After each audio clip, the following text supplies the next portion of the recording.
welcome to my food store. And today basically what I'm going to be doing is I'm going to be making some of my oils that I use throughout the season. So there's some that I've already done, like this one here. This is how cold it is in here, that it's actually gone solid. Pretty cool.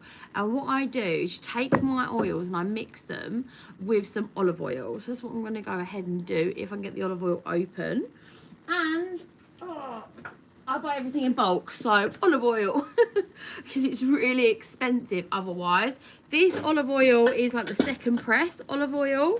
So when you make olive oil, which I've never done, so I'm just pontificating at this point, you go ahead and you press it and the olive oil comes out.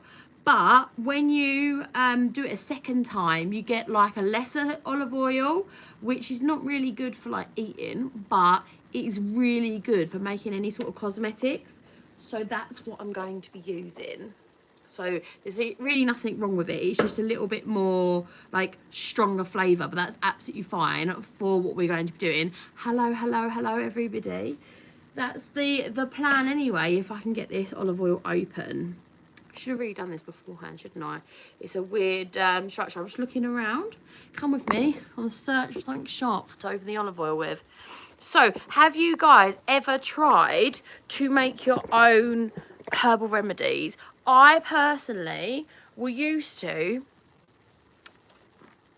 Knife. I used to be like completely anti herbal remedies completely, and I mean when I said I was anti it, I literally used to think that it was a complete waste of time, and I used to be like, well, if you've tested it all, whatever is done is science, and then whatever's left is just rubbish. Now when I had my son, I started dabbling in a little bit of herbal remedies, and I'm telling you, the nappy cream I make him is second to none. There is no nappy cream on this planet that is better than the one that I've made for Andrew. We've never had any issues with nappy rash, and if we even get a tiny little bit of nappy rash, one application of this bad boy cream, then it's completely, utterly gone. So we have to make some calendula oil to make sure that we have enough of that. And what we're going to be doing, believe it or not, I do get through this. So this is a huge jar, I know. And I'm going to be using some calendula flowers. I grow these myself and it's so easy to make. I've shown on shorts and in videos so many times how to make this particular nappy cream. It's amazing. Obviously you're doing your own research, but it's super easy to make. All these is just plain calendula that I've grown. I've just taken the tops off. Now you can painstakingly take all the flower like off, but you don't have to, so I haven't. And they're just the tops of the flower, which I've stuck in my dehumidifier, and that's it. That's all I've done.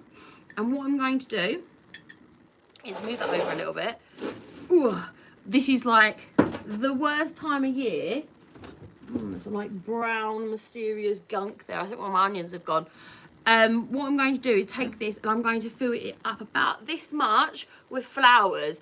I'm not going to bother, hello anyone who's coming in and saying hello to me. I'm not going to bother pushing them down, but I'm going to fill that up as much as I can. I'm going to show you. I'm going to try. It's so full here. This is really a really good summer job, but who has time to do this in the summer? I don't know, when you've got all the harvest coming in. Hope you can see that okay. Let me just readjust. Oh, Nick, we like watching you live because we get to watch you adjust the camera. Okay, so here I am. And what I'm going to do is probably drop this everywhere, but I'm going to fill up the bottom third of this. Now, the ones you should be using are the orange ones. That's what I've been told. But I use the yellow ones as well. I never planted any calendula in my plot. It just came in. And then since that day, I've got a whole entire like bed of calendula. And I'm telling you, it's amazing. Look, that's the yellow one. Do you see the yellow one? Some of them are yellow. You put them in. And as you can see, that's about as much as I'm going to put in there. I'm lying. I'm going to put a little handful more. Like so. Now, ultimately, I'm going to fill this all the way up without dropping olive oil all over my floor. I'll put a fire on the fact that my floor is covered in olive oil. Okay. There we go. This is why I'm doing it in the garage. Really, I should be doing it outside in the world, but hey ho. One day, I'll look back at this and be like, oh, I was so, like, did this so wrong. And you'll be like, wow, Nick. Oh, but right now, we're doing it this way. Okay. Oh, that was me hitting the canning shelves. Okay, so here we go. This is what I do with all of my oil infusions. Oh, there you go, on the floor. There. And then it's just this simple. The olive oil is going to be a little bit sluggish because it's very cold in here. And I noticed that it does go solid in the cold. Glog, glog, glog. Oh, it's gone everywhere. I did say.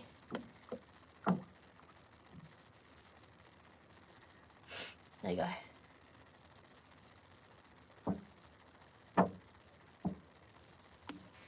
But this is interesting viewing. So this is really good. So if you've got any cuts or scrapes, obviously once it's scabbed up a little bit, this will go on there and it will stop it from scarring as badly. My mum, I made a ton of this. My mum, when she had her operation for her foot, she actually got rods put in her foot. She has issues with her bones, and she used this and it healed up beautifully. Like, this stuff is, it's not magic because there's science behind it, but it's magic, in my opinion anyway. And you can make this at home. It doesn't even have to be expensive. Olive oil is the best for it, but if you think olive oil is too expensive, that's fine. Use vegetable oil. There's nothing wrong with that. You know, especially if you haven't used it before and you want to be convinced. But this stuff, the reason why I started using it is my son is really allergic to, like, well, both of my children are really allergic to skincare. So even nappy cream, they'd be really allergic to. There we go. This was £10, by the way, in Costco's. So I would have to buy the organic calendula nappy cream, which was £10 a tube. £10 for a small tube, whereas this is £10, and this will last a year. No brainer. Look at my hair. So I will do that, and I steep that for now 8 weeks. That'll be steeped for, okay? But I use it for everything, like literally everything, and I'll show you. Citrus is really good for kids. Wow, I'm really high up now. Citrus is really good for kids, so I've got citrus here, okay? We make our own vapor rub, and this is some echinacea from my friend's echinacea. I don't know why it does that. If anyone knows why it does that, but it's been steeping there for about a year. Lavender is another one that I have to do. This is lavender from my lavender plant. This is really good for, I mix it with oil and then I put it into bath salts, and it makes the kids sleep really well. And if you're a parent, you know it's like quite intense when they don't sleep. And this is completely herbal, and it's safe on young children because it's not a herbal, what they called an essential oil, which is made in a different way. These are just steeped herbs, so they're really good for things like, you know, really soft and gentle on skins. And I'm actually going to, this is mint. I'm going to do the same with the mint. Mint extract, no, it's basil. No, plantain, sorry, that's plantain. That's very good for skin as well. What I use plantain for is every year almost I get bitten by horse flies, and I mean, I can take antihistamine from the pharmacist, etc. Obviously go speak to your doctor. I'm not a doctor, but it doesn't work, and plantain takes it down in like 2 days. Absolutely perfect for any sort of like injury like that. That's all the plantain I collected, which doesn't look very much, but I'm telling you, it dries, like, it's so small once it's all dried. But this plantain, I'm gonna make plantain oil out of it for when I'm really allergic to insects. I get bitten by insects all the time, and when they swell up, etc., this is what I'm going to be putting on it. So That's going to be amazing. The other thing, which I've spoken about a few times, is this. And once again, it looks really small, but it's all dried. Does anyone know what this is? I don't know why I'm smelling it like you can smell it, but it smells really woody. This is marshmallow. As in, you know, like marshmallows that we eat and we love? This is what it looks like, the old-fashioned marshmallow. And this marshmallows, I've actually... sorry, every so often when you do a live, something pops up and from YouTube, and it's like, why don't you put this out? Does plants have feelings? I was just like, why with that? Anyway, so this is really good. I made marshmallows out of it, and it has like a really grassy flavour, but my kids loved it. And I made marshmallow hot chocolate when they were sick, you know, with colds and stuff, and they absolutely devoured it. And it's so good for anything throat related, sore throats or anything like that is absolutely perfect for. Lavender's relaxing. This one's a new one for me. This is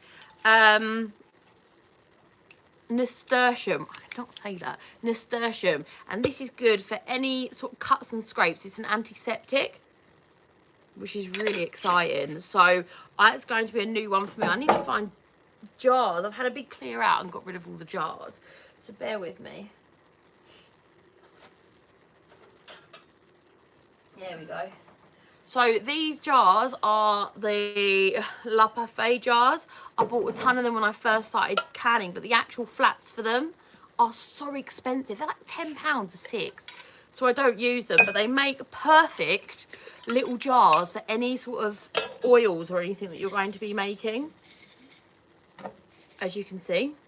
So I'm going to go ahead and put them all into little jars, which I have here.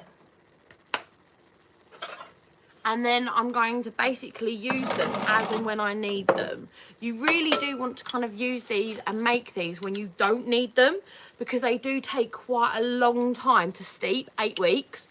But if you do need them in a rush, what you can do is heat them up. I'm going to be doing that this week with some frankincense, because I'm going to be making some frankincense soap this week, which you will see next week when I drop the video. And what that basically will, why I'm making that is because frankincense is ridiculously good for your skin. And it's good for any sort of acne or teenage, and it's so gentle on your skin. So I'm going to be doing that by warming up my oil in the slow cooker, because who has time to sit and watch it on the stove? And I'll do that for a couple of hours, and then I'll be making my soap. We did make soap last year. Last year I made, what's it called? Calamine soap, which is really good for you as well, particularly if you're going to make shampoo for your hair. Calamine or rosemary are really good for hair because they help you to have longer hair. And I really had that issue, which lots of ladies have, when you've had a baby, your hair kind of just falls out.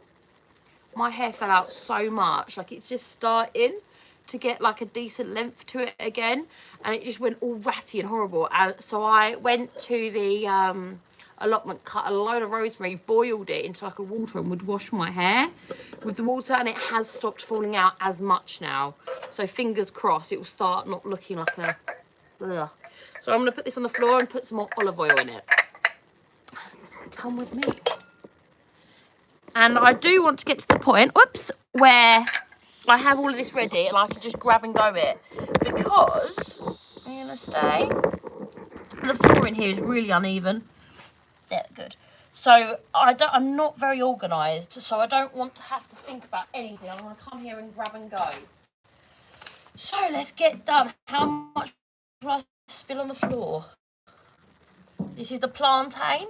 Once again, that's an anti-inflammatory, really good for bug bites.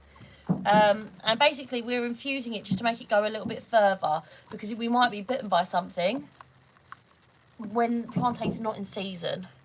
Lavender, excellent for sleep. Anything sleep related, lavender's your friend. I like to put it in bath salts, and a little bit goes a long way. You only use about a tablespoon of it, and you can use it in about 1 litre of salt. And then this one, it will be any sort of cuts and scrapes. Do it a bit like that, that's a bit better. Cuts and scrapes for the calendula. All of this is homegrown, really easy to make. Some of these are even weedy, you know, you probably had them in your garden and want to get rid of them. There we go. A bit more in there. Plantain. They look lovely. Obviously, it's really important to label your herbs. If you didn't see just a minute ago, I actually picked up that plantain and thought it was mint. So you don't want to do that and then grab the wrong thing, particularly if you've got children, because there's a lot of herbal medicine that's just too strong for children. If you do have children, you really want to narrow it down to calendula. That's a good one. Like I said, nappy rash, lavender, and mint. That's pretty much the only ones you want to use for very small children under 5. You don't want to use any sort of herbal, I keep saying herbal, essential oils either, because the essential oils are a little bit too strong. Lavender, you have to use very sparingly on boys as well, because it has an issue with messing with their testosterone. So just bear that in mind. A little bit every now and again in the bath instead of bath oil, that's fine. But just, you don't want to cover boys in this because it does affect their endocrine system, and we don't want to do any more damage. Always, we want to do something that will help us. We don't want to do anything that will end up hurting us or our babies, do we? So always make sure that you're double checking and then triple checking. This one, it's a new one to me. This is nasturtium antiseptic, so I'm going to let that steep. This was such a beautiful plant this year, and the great thing about lots of these is you plant them once, you've got them forever. Nasturtium, I planted that 1 year and now it's covered my allotment, so I'll not be worried about that for a good few years. And it's so beautiful. And plantain is a weed. Just if you're going to be getting these, foraging them, just make sure you double and triple check what plantain looks like before you put it into anything, because you don't want to get the wrong thing and then poison yourself. My hair is falling out like a champ. What would you recommend? So what I'd recommend is rosemary. I'm going to stand up a little bit because that's killing my back. If you take some rosemary, okay, and put it in some water, give it a boil for a little while and wash your hair with that. That will really help your hair falling out. That's the simplest and easiest way to do it, and it's like low impact. So just kind of like once you've washed your hair, go ahead and rinse your hair with that and leave it on. That will, in a couple of weeks, really, you'll see the benefits of your hair not falling out so much. It also stimulates growth of the hair, so you have stronger hair, better hair, and it doesn't fall out so much. I've done it on mine and it is started. You can see all the baby hair coming in. That's like the curse of the mum, isn't it? All of this coming out. Yeah, fresh rosemary or dried rosemary. Always fresh is better because it has that oil on it. But if you don't have fresh rosemary, that's absolutely fine. You can use dried rosemary. It's going to be okay. Ideally, you want to use organic rosemary if you can get your hands on it. Rosemary is very easy to grow. So if you are growing rosemary, after a few years, you get so much rosemary that you can use it in hair care and things like that. But if you can't, then online's a great resource as well. Just add into my shampoo. No, don't even add it into your shampoo, right? Wash your hair like you do normally, and then after you finish washing your hair, just rinse your hair with it. So you can have it in a glass, lay your hair back and onto your hair. Try not to get in your eyes, not that it will damage it, just it won't be very pleasant. Just like that. That will be perfect for any sort of hair. Like I said, mine looks horrible, I know, but this is because all the baby hair where I've lost so much hair is coming in, and you'll start looking like that, and then it will stimulate growth as you do it over some time, and it will all grow to the same length anytime. If you've got anything that you would like to ask, guys, I'm not saying I'm an expert in it, okay, because I'm like a little baby herbalist, but I am learning massively every single year of what I can and can't do. And I'm telling you, if you want to start off with calendula. Calendula is very forgiving and very, very nice. And mint as well. Mint is, I ended up having an emergency C-section with my son because he was very sick. He actually ended up being resuscitated at birth. He was very, very poorly. And when you have an emergency C-section, you, like, it's a very different than a planned C-section. And I had horrendous pain afterwards. Like, I couldn't walk. I ended up splitting my stitches open. Right, nobody wants to know, right? But the one thing that really helped with the pain was mint oil. Honestly, it is a game changer. Any sort of digestional issue, mint oil is the go-to. It's so powerful and so brilliant that the NHS actually has it on prescription, like the actual concentrated stuff. But it doesn't mean that you can't use it at home. Literally, just mint tea, have that in your cupboard. It's a game changer. It literally saved me so much pain and distress just a couple of years ago when I gave birth. So that's lavender. And another good one, particularly if you're female, which most of my viewers are female, another one that's just a must have is raspberry leaf. Raspberry leaf tea is a must have during your like monthly courses. It really helps with like pains and strains and everything like that. Obviously it's not a pregnancy herb, so you have to make sure that you're not pregnant whilst you're having it, but it really helps on your, like, when you get your period. It really does help. Peppermint tea, yes, yeah, peppermint tea is amazing. And the thing is we're just not told this as women. Peppermint really helps with C-sections and any sort of digestional issue. If you have, say, like vomiting, diarrhea or anything like that, peppermint tea just soothes it. Indigestion, peppermint tea, it really does help, and it's so gentle. And a couple of cups a day, it will do really well. You just steep it for about 5 minutes. And I mean, you can get peppermint tea from like anywhere, or grow it yourself. Peppermint grows ridiculously well, like to the point where you have to keep it in a pot because it will spread all over your garden. So it isn't something that you have to like really worry about. You kind of set it and forget it. The only way that I've ever killed peppermint is if you don't water it. If you put it into a very small pot and don't water it, it will obviously die off, but it pretty much thrives on neglect. So that's a really good thing for it to have around, in terms of having things that will be herbal and keep you from being too ill. Another thing is this marshmallow is really good, but I have found, because I made the marshmallows, like, you know, like traditional marshmallow, that's a little bit of a faff. You can do the same thing with just tea. Game changer. It's what I'm going to be doing this year. I've also made a Vicks vapor rub with all herbs I've grown myself. That is very good. It smells amazing. And if you do have little ones, once again under 5, you don't want to put any extracts in it. It's so much more better for anyone under 5. So just once again, being really sure you know that you are doing it properly so you don't end up hurting anyone is so important. I'm going to do some mint as well. And rosemary, look. I've got my rosemary oil. I've got very little oil there. I think I'm just going to top it up a little bit. Rosemary, we have so much rosemary indoors. So that's my mint.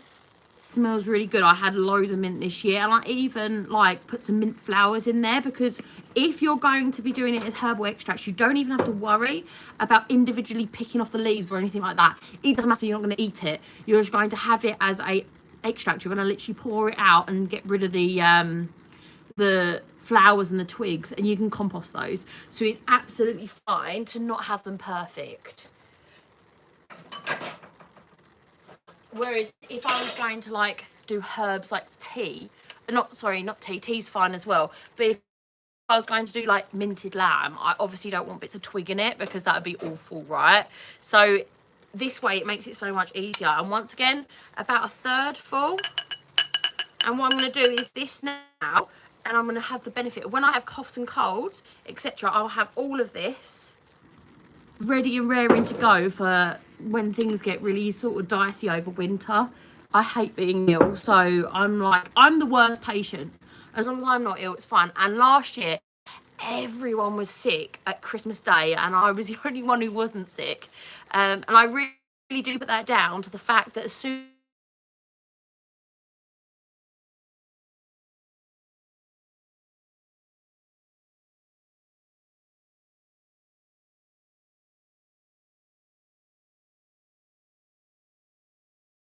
amazing for any coughs and colds, and I will be doing a video on that. I haven't done yet, but I will be doing that, and that's got all sort of goodies in it. Right, okay, so let's do it. One last one. So this one is mint. I'm going to be adding some of this oil in it. Looks like one of them oil drums, like I'm putting oil in the car. There you go. And this is just mint oil. And this is good for anything sort of digestional, like that. It's very soothing for the digestive tract.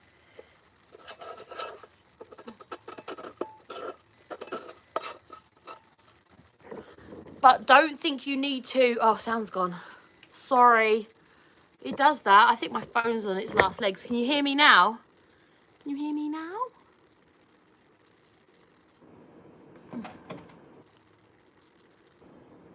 Can you hear me now?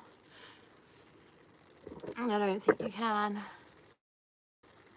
But if you can't, if you can, I'm gonna go. And thank you so much for watching, because I have issues with my sound.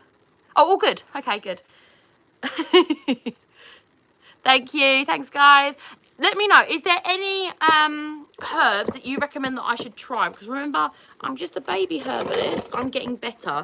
So what sort of things have you guys tried that you think that, Nick, what you do in your life, you need to try this? I am thinking, so I've ordered a load of my basil. I really need to put my basil away. I might do that whilst you're on the call, so I'm not lonely doing it. There's so much basil around here. This is actually something that I've grown for my mum and my sister that I've completely forgotten about, and I'll show you.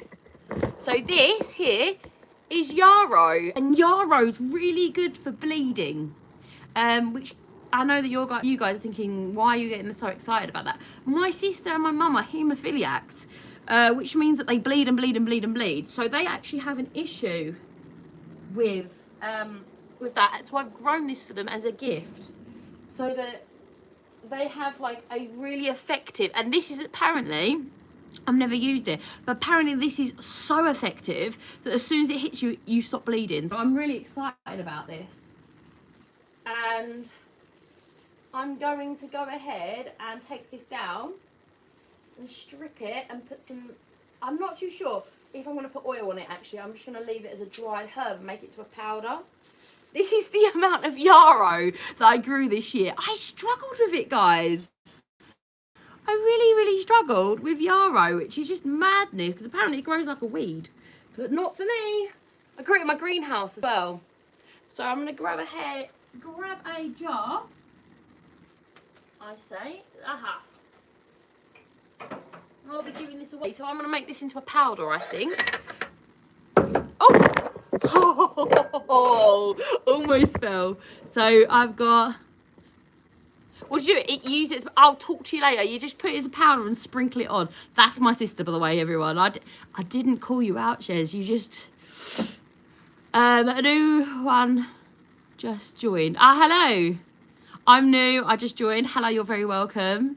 How do I prepare rosemary for hair? That's like the #1 question. So how you do it is take your rosemary, okay? And what you want to do is put it in like a pan and steep it like a tea. So heat up the water and then just leave it. Put a lid on it, about 2 hours-ish. and then you just wash your hair. So you've washed your hair's beautifully dry, your hair's beautifully wet, and you just lean back in the shower and pour it onto your head, cold obviously, not hot, do not get burns. And after a while it will make, as you can see with my hair, lots of new growth, and you'll look as bad as I do, and then eventually it will grow out into your long hair. Particularly good if you've had a baby, because once you've had a baby, your hair will drop out like crazy. Or if you're very lucky like me, your hair will just drop out all the time. So it will be really good, and it takes a couple of weeks for it to really improve, and then it will be growing like crazy. It also lengthens your hair as well as makes your hair thicker. Just anything to do with growth, new growth or even old growth, it will really help. Remember, this is not magic though. It does take a little while to get sort of in. It feels like magic, but it does take a little while. The calendula, I think the calendula was more effective than the rosemary, but it was about, I don't know, like 2-3 washes, and I saw a real difference. Thyroid. I don't have a thyroid, so you can see a scar across here. I've actually lost my thyroid due to a tumour, so I don't have one at all, and I've just got to the point where my thyroid was flat, but now I'm underactive, hence why I've ballooned up again. You probably understand the issue. So my hair was falling out like crazy. I've kind of plateaued with the hair loss, and I am working on the weight gain now. Thyroid issues, guys, they're awful, and it's very, very oh no, do you? Twins. It is hard, isn't it? I used to have an overactive thyroid, and I used to be able to eat whatever I wanted. It was amazing. Completely took it for granted. And now I don't have a thyroid. It's like a different beast. Hair loss is a massive issue. Dry skin is a massive issue. And that's one of the reasons why I went from using like traditional soaps to using meat soap. So like lard soap or tallow soaps. That made a big difference in how dry my skin is, because I used to have like the cracking here from having no thyroid. It was terrible. So I feel your pain massively. But the good thing is with having no thyroid is you don't have to worry about like the things that will affect your thyroid. I read quite a lot of herbs like don't overdo it because your thyroid, we don't have to worry about that, which is good. So salts and things like that is not a massive issue with us, but it's not so nice because we don't have a thyroid. So yeah, they're my two big things for no thyroid would be, one, if you can, looking into you